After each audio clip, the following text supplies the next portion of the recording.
విష్ణు సేవ, విష్ణు చింతన, విష్ణు ధ్యానం యొక్క ప్రాముఖ్యతను తెలియజేస్తూ పునర్జన్మ రాహిత్యానికై విష్ణువే తప్ప మరొక దైవము లేడని ప్రహ్లాదుడు చాటి చెప్తున్నాడు ఈ పద్యంలో.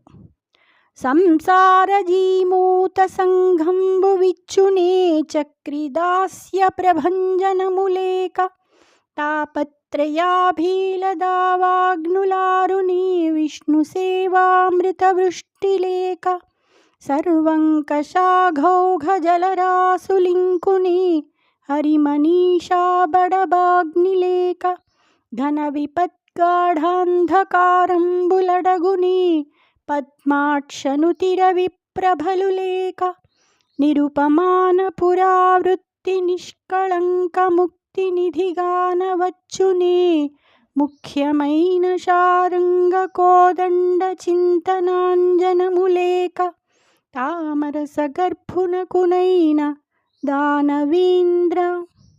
విష్ణు సేవ అనే పెనుగాలి లేనిదే సంసారం అనే మేఘాల గుంపు చెదిరిపోదు.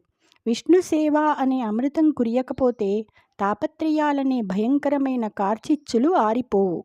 విష్ణు చింతన అనే బడబాగ్ని లేకపోతే మహాపాతకాలు అనే సముద్రాలు ఇంకవు.